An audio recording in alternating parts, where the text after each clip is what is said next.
नमस्कार दोस्तों, स्वागत है आपका हमारे YouTube चैनल पर। दोस्तों, आज हम इस वीडियो में जानने वाले हैं दाह संस्कार में जलती हुई लाश के सिर पर क्यों मारते हैं डंडा। जानिए वजह। हिंदू रीति रिवाज में जन्म से लेकर मृत्यु तक 16 संस्कार होते हैं, जिसमें से दाह संस्कार को हिंदू धर्म में अंतिम संस्कार कहा जाता है।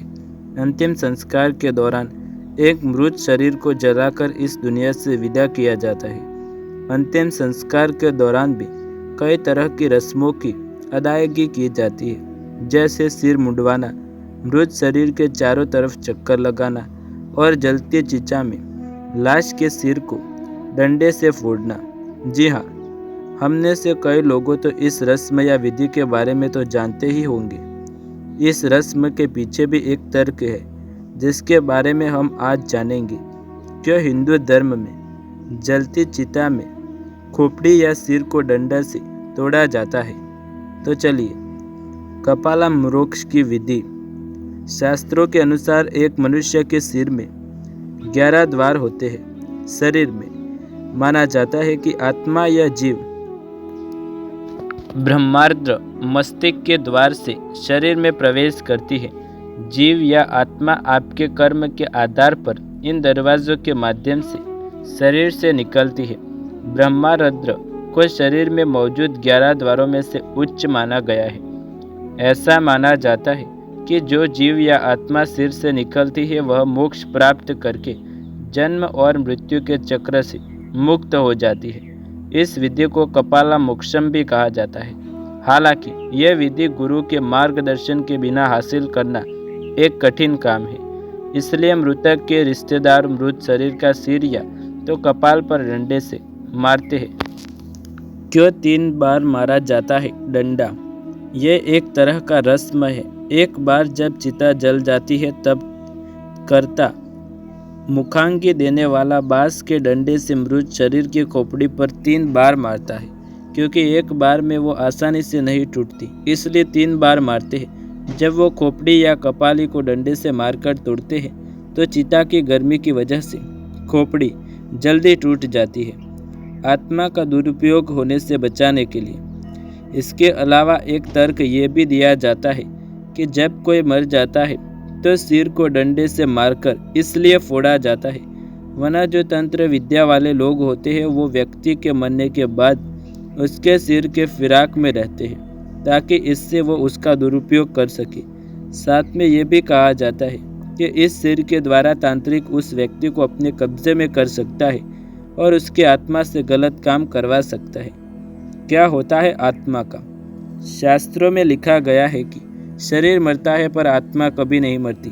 किसी व्यक्ति के मरने के बाद आत्मा तुरंत किसी अन्य गर्भ में प्रवेश कर लेती है।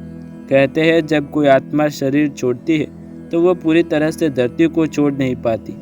कुछ दिन वो अपने प्रियजनों के पास रहती है, जब तक कि स्वर्ग में अच्छी तरह से बस नहीं जाती।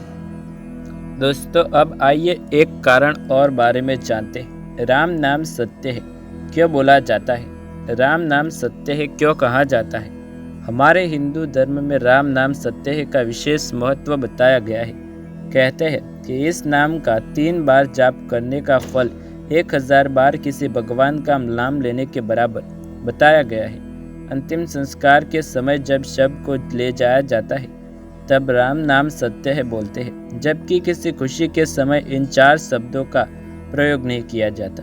तब हर किसी के मन में यह सवाल उठता है कि किसी की मृत्यु पश्चात ही क्यों इन शब्दों का उच्चारण होता है। तो आइए इसे समझते हैं। राम नाम बोलने से क्या होता है?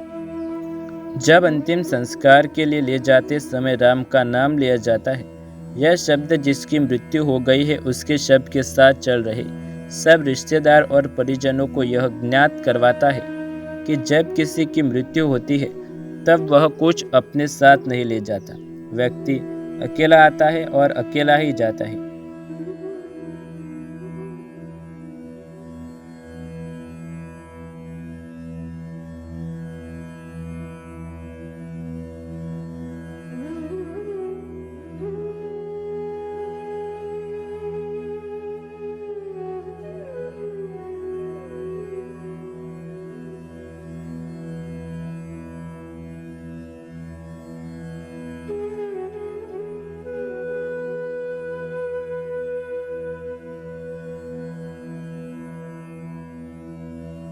शरीर नश्वर है और आत्मा इस जीवन चक्र से मुक्त होकर संसार की मोह बंधन से मुक्त हो गई। तो अब इस मृत शरीर का कोई अर्थ नहीं और केवल एक राम का नाम ही है जो सत्य है।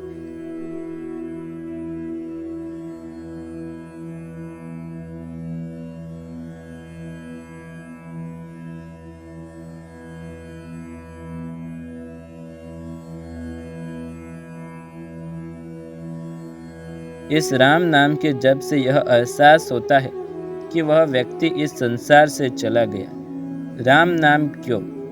जब व्यक्ति चला जाता है तब उसके स्नेहीजन बहुत दुखी होते हैं। इस अटल मृत्यु की वेदना को वह सहन कर नहीं पाते। उस समय जब राम नाम का जप करने से उनके दुख कम होते हैं, सहने की शक्ति मिलती है।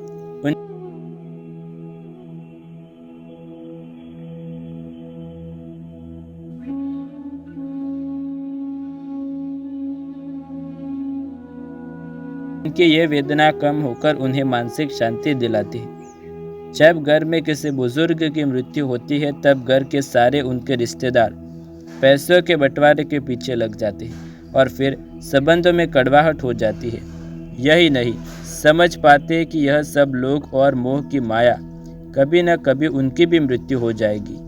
जो जैसा कर्म करता है वह उसे वैसा भोगना पड़ता है, अर्थात उसका अगला जन्म उसी के आधार पर निश्चित किया गया है। पर इस संसार रूपी माया को कोई समझ नहीं पाता। जो समझ जाए वह ज्ञानी कहलाए। इसलिए जब शव को ले जाया जाता है तब राम नाम सत्य का जप मृतक के लिए नहीं होता बल्कि उनके स्नेहीजन रिश्तेदारों के लिए होता है कि वह समझ सके कि मृत्यु अटल है और राम का नाम ही सत्य है। तो दोस्तों, ये थे गरुड़ पुराण के कुछ रोचक वर्णन जो भी आपको ज़रूरी समझने चाहिए और सुनने चाहिए कि इस जीवन में मनुष्य जो भी कुछ कमाता है धन संपत्ति वो अपने साथ ऊपर कभी नहीं ले जा सकता। तो यदि आपको ये वीडियो पसंद आए तो वीडियो को लाइक शेयर कमेंट कर दें। चैनल पर नए हैं तो सब्सक्राइब करके बेल आइकन ज़रूर दबाएं। ऐसे ही नए वीडियो देखने के लिए हमारे चैनल के साथ जुड़े रहें। मिलते हैं अगले वीडियो में, तब तक के लिए आप सभी का धन्यवाद।